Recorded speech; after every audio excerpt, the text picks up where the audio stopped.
In St. John's Gospel, chapter 3 and verse 16, you will find these words, "For God so loved the world that he gave his only begotten Son, that whosoever believeth in him should not perish, but have everlasting life." I would like to use 3 scriptures to unfold the idea of what love really is. Along with St. John's Gospel and the 16th verse, I would like to go to St. John's Gospel, chapter 1 and verse 1. "In the beginning was the Word, and the Word was with God." And then I'm going to close with St. Mark's Gospel, chapter 14. When we think of love, when we think of God's love, as we open the Bible, nobody is more qualified than John to express the very core of who Jesus Christ really is. When he said, "For God so loved the world," it is an expression of the deepest side of God's love. The interesting thing concerning God's love is that more than often, and for as long as I've been saved, most Christians have studied love from a Greek's perspective. That is, we talk about eros, we talk about orge, we talk about agape, and so on. But I want to introduce to you this afternoon a very, very, very, very interesting word from the Hebrew's perspective. Most of us are acquainted with the Rhema word. We are acquainted with logos. Rhema, of course, is fresh word from God. Logos is the word of God in the mind of God, and that word gets expressed. So we're acquainted with logos and rhema coming forward as God speaks. In the beginning, he said, "Let there be light." That becomes rhema word, a fresh word that comes out. And the thought, the logos thought, becomes rhema, and the thing appears. But there's another side to God that I would like to definitely take us to, and it's the Hebrew word hesed. Yes, hesed. There is a deeper end to the love of God. In Rhema, God's expressed thought, we find fresh word, a rhema word. You've heard the saying. A fresh word from God, something we've never heard. Fresh, that it moves us to the point where things change. So this is the speaking side of God, along with logos. But hesed is a side of God that does not speak at all. The problem with love is most of us listen for it. And upon listening for love, we always hear it. I love you, I love you, I love you.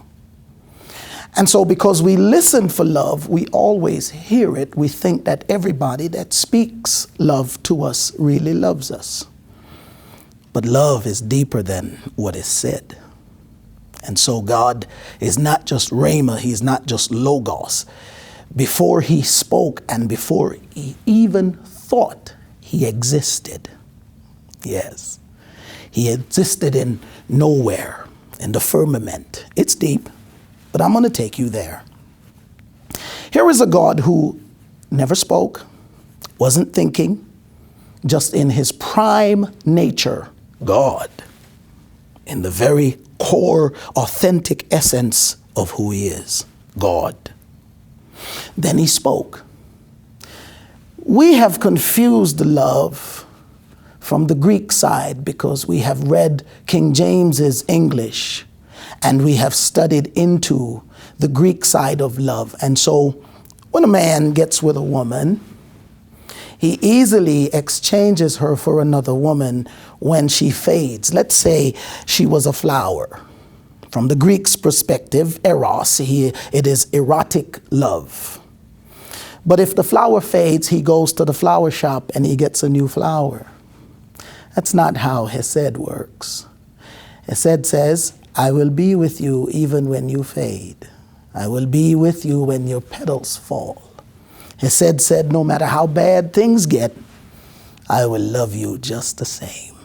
And this is how God operates.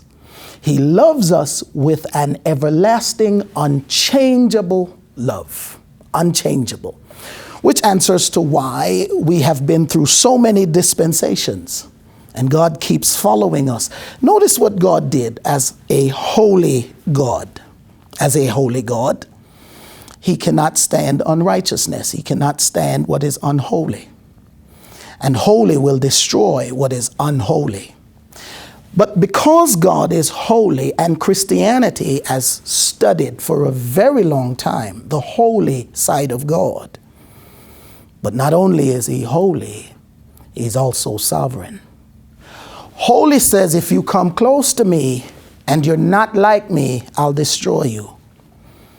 Holy says, if you get close to me and you're not righteous, I will destroy you. Sovereignty, on the other hand, the same God who is holy is sovereign. Sovereignty says, I'll take what's wrong with you and make things right. I didn't say he'll take what's wrong and make it right.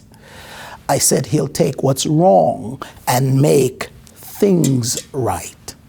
So after we've been wrong, this is the God I'm talking about now. After we've been wrong, the holy God realizes we need something more than just a thought, just a consideration, just something in his mind. So he gets up and he speaks. And he speaks into the world before the foundation of the world. I will send my son into the world. And so he makes preparation for us. John picks it up and he says, for God so loved the world that he gave his only begotten son, that whosoever believeth in him should not perish, but have everlasting life. I want you to see God one more time. In St. John's Gospel, chapter 1, in the beginning was the Word. What is beginning? Prelude to continuance. In other words, what was going on before anything happened? God, existing in prime nature, comes into the world after he was silent. Note that word, silent. Not speaking, not thinking, just God. Silent, silent, silent. And then he spoke. Let there be light. Upon this light, he comes into the world to save us. Unrecognized, came unto his own, and his own received him not. I want you to see a marvelous evening on the Galilean shore. One of the biggest days of Jesus' 3.5 years of ministry.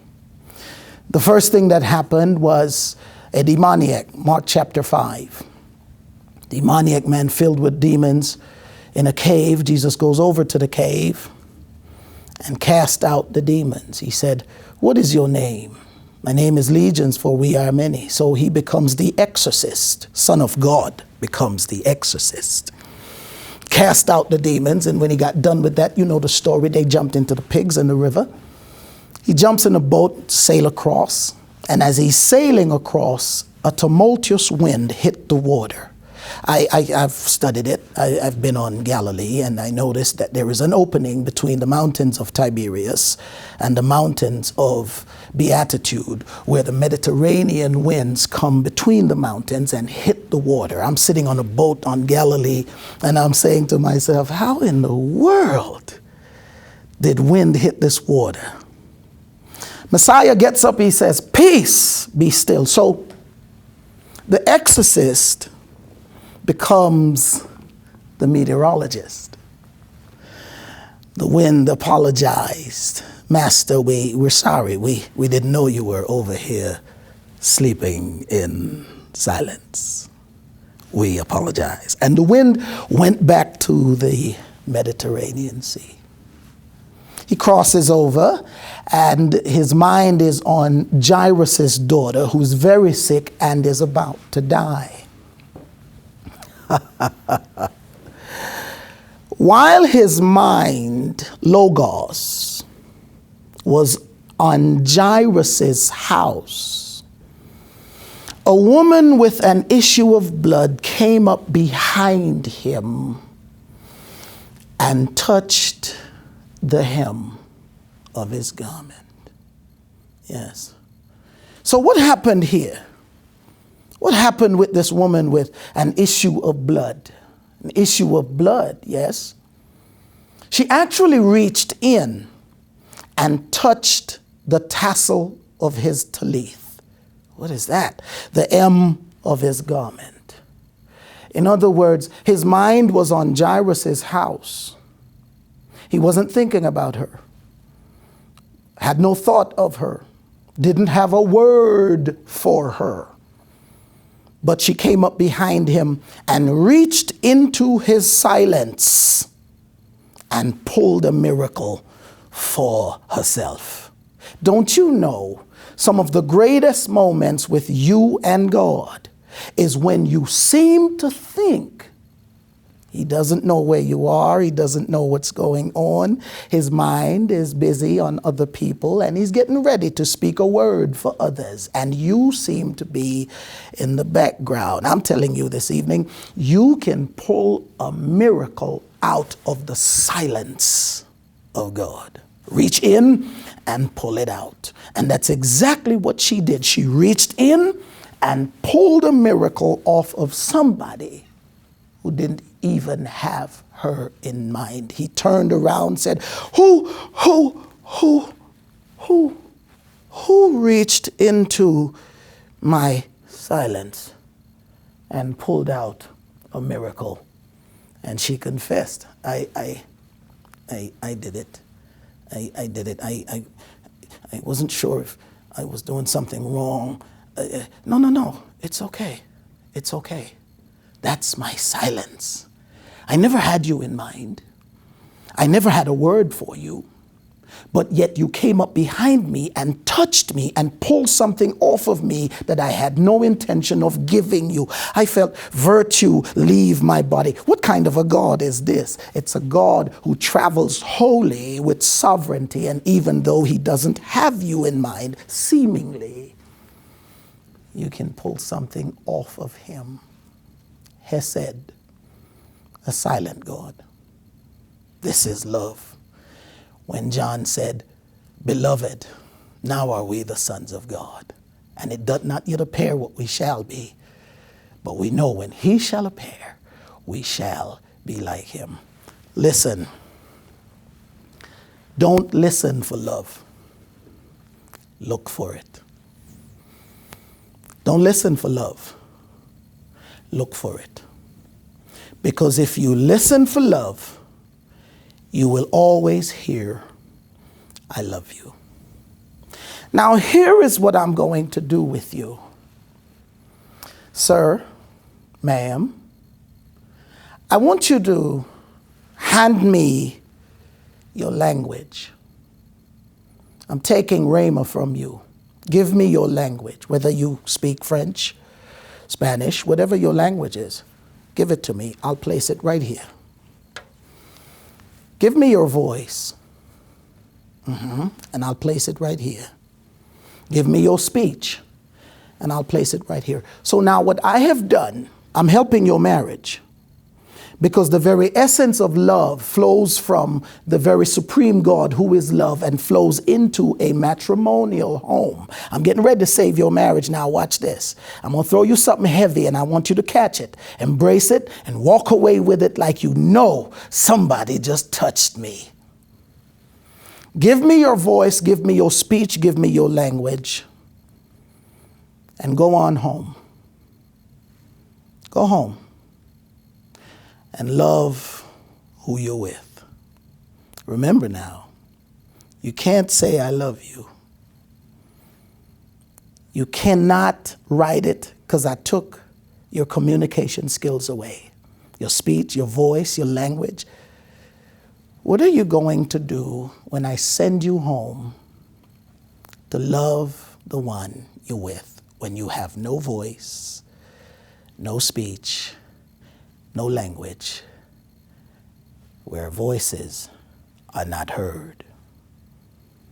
Don't tell me you're going to hug him, because hug is just an expression of affection. I said, love him, love her. I'm going to prove something to you. That in his authentic state, when God decided before the foundation of the world, before he spanned the firmament, he thought salvation and never said it. When I take all three from you, speech, voice, language, and you go home and love the one you're with, what you're going to find is you can't say it, you can't write it, you can't sign language it. How in the world do I express love without saying it? I was raised in a society where mama said, I love you, baby. My dad said, son, you know I love you. And I've always told my wife and my husband, my children, my relatives, my family, I love you. I love you. Is there another way to express love? And this is where the church is now learning, even through this medium, pastor, bishop, prophet, teacher. Today you will learn to teach the people that follows you how to love without voice, without speech, without language. How may I love without these things? Let's go to Mark chapter 14, where the high priest says to Jesus, art thou the King of the Jews? Are you the Messiah? Are you the Son of God? Mark says, Jesus answered them not a word. What? He answered them not a word. Well, what's going on here? He came into the world, and for 3.5 years, his ministry required him to speak. Teaching required him to speak. Preaching required him to speak. Healing required him to speak. He had to say, wilt thou be made whole? In order for one man to receive a miracle.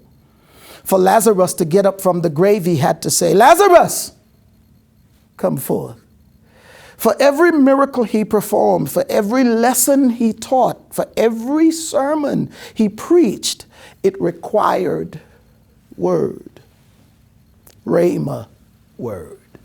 He spoke and they saw things nobody had ever seen.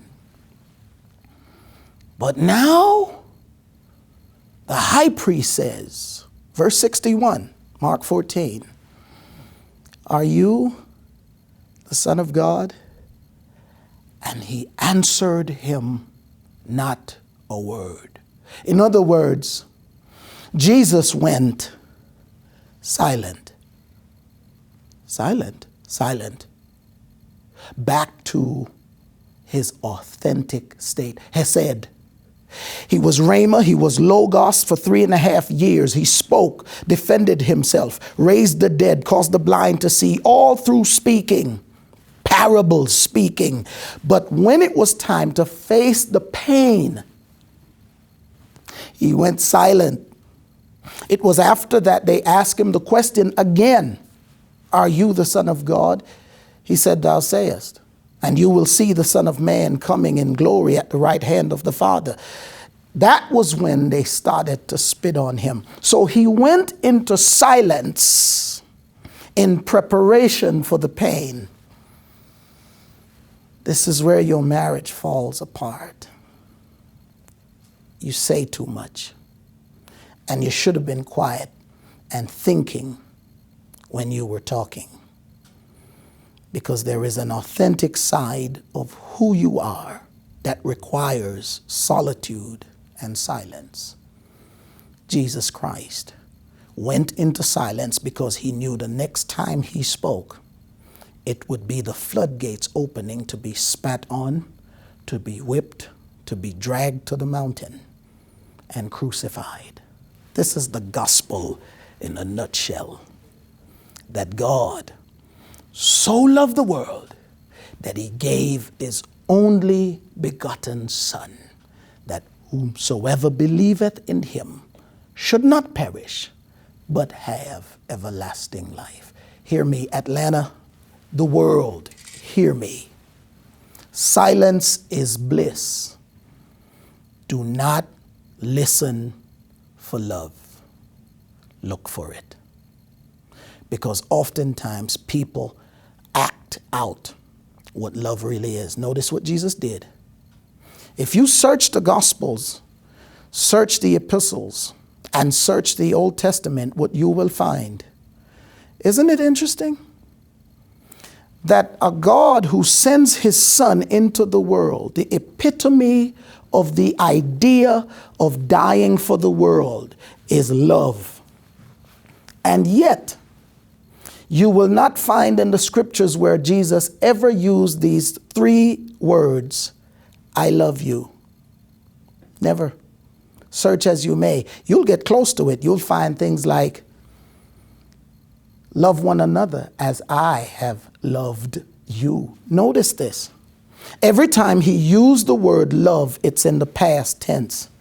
He has never referred to the word love in its present or present continuous tense. Every time Jesus used the word love, he has already done it. What I just said to you is, go home and love your wife. Go home and love your husband. And don't say it. You're going to have to do things that shows you're in love. And even if he doesn't regard it, notices it, keep doing it. Because sooner or later, actions speaks louder than words. Notice what Jesus did. When it was time for him to prove his love for the world that he came as purpose to die for, he said, you know what? I'm not going to talk about this death. I'm just going to do it. So I guess the title of this message this evening is, don't talk about it, be about it. And so he climbs up on two pieces of wood perpendicular to each other. He said, this is not time to talk. It's time to act. Because love should not be spoken. It should be seen. And Messiah climbs up on two pieces of wood perpendicular to each other and died on a Roman cross for our sins. What a marvelous God. What a marvelous God that he takes dispensations and transitions through time, thus bringing it to a head on a cross. You remember when Jacob was running from Esau, running from his father. And for 21 years, Jacob was out there doing his thing, falling in love with the things that gave him pleasure. And it hid the thing he should have fallen in love with more. And that would be the presence of God. So he took pleasure in Leah, cross-eyed Leah, who he married accidentally because he never intended to marry her. Nah, he got tricked into marrying Leah by Laban because according to Laban, this daughter, she's the first one to be married. So he spent 7 years, you know the story, he spent 7 years for Rachel and ended up with Leah, then spent another 7 years. So 14 years to get 2 women. But watch this. Wrestling with God, Jacob finally realizes, I need to go home. So he heads home with his family. He takes Leah, her maidens, her children. He takes Rachel, her maidens, and her children, and he heads home. Catch this. Esau comes out to meet him. And he anticipated a war. Sometimes when you fight with salvation, the greatest battle is the one that never happened. When God decided, I don't want to fight with you anymore. I want to save your soul and I don't want to fight. So Jacob runs into Esau. Look what he does. He puts Leah in front and her handmaids and her children, expecting Esau to put up a fight. Esau runs up and hugs him. So Jacob comes home to love because the fight is over. Here's the deal. He Greek loved Leah, but he Hebrew loved Rachel. That Eros love gave Leah all these children, and she only meant enough to put her in front for an expected battle and kept Rachel next to him. We have to be very careful of what we do with our hearts when it comes to love. And what God is teaching us is how to really love. The peak of my thought this evening, go on home and save your marriage. Start loving all over again. Don't say it. Don't try to talk about it. Be about it. Because love is not what we say, it's what we do. And Christ climbed up on two pieces of wood, perpendicular to each other, so that we might have life and have it more abundantly. This is Pastor Jackson saying, have a blessed mind.